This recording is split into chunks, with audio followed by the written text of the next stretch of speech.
toddoba mucjiso. In ka badan 100 milyan oo dad ah ayaa u codeeyay in dib u eegis lagu sameeyo toddobada mucjiso ee qarniyo jirsaday. Haddaba toddobadaasi mucjiso maxay yihiin? Barnaamijkeena ayaan kugu soo gudbin doonaa ee ka bogo. haddii aad nagu cusub tahay subscribe noo saar, sidoo kale riix kambalelka si muuqaalada soo gelina kugu soo dhacaan markaba. Bismillahir Rahmanir Rahim. Assalaamu calaykum waraxmatullaahi tacaala wabarakaatuh. Toddoba mucjiso. Sanadkii 2007 in ka badan 100 milyan oo dad ah ayaa u codeeyay in dib u eegis lagu sameeyo toddoba mucjiso oo qarniyo jirsaday.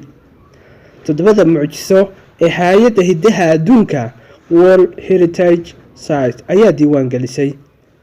Ka toddobaad ayaynu ka bilaabi doonaa.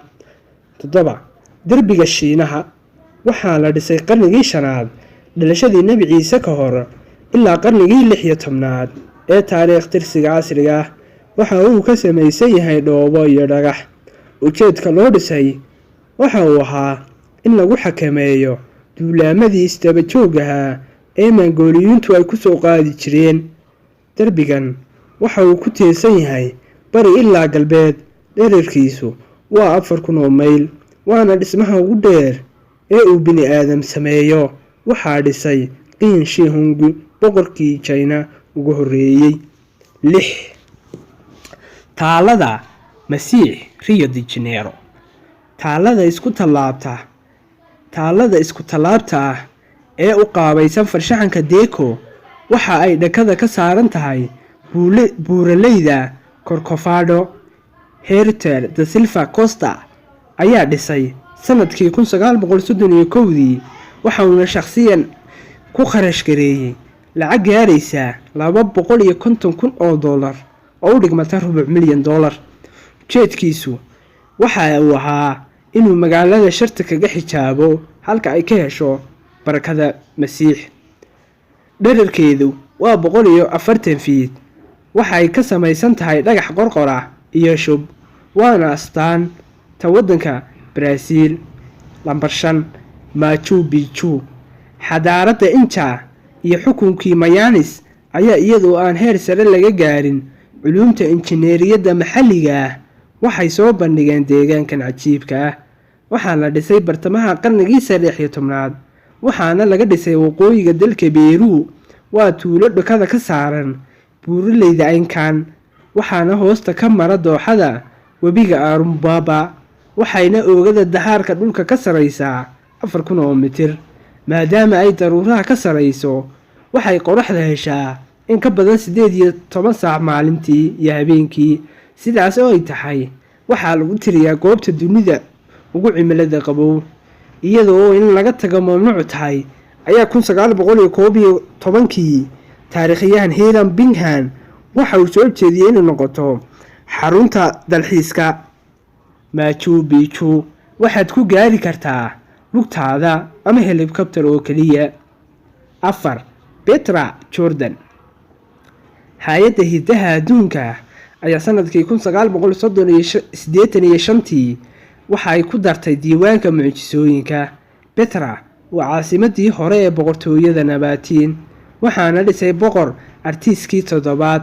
waxay caasimad ahayd 9 dhalashadii Nabi Ciise ka hor ilaa 40 dhalashadii Nabi Ciise kadib. khubarada taariikhdu waxay wariyaan in deegaankan uu ahaa goobtii ugu ilbaxsanayd kacdoonkii bini aadamka. danabka ama korontada laga dhaliyo shalaaladka iyo qulqulka biyaha, dhismayaasha dhulka hoostooda mara iyo adeegsiga awoodda biyaha, intaba iyaga ayaa laga dhaxlay ilbaxnimadan. waana dadka hindisay lama gaaraanka loo yaqaano dhaan dabagaale. dhismo wareeg dhagax ka samaysan waxa uu ku yaalaa masraxa LDR oo ah bandhig faneedkii ugu horeeyay ee 4000 oo fadhi leh. 3. Roman Colosseum.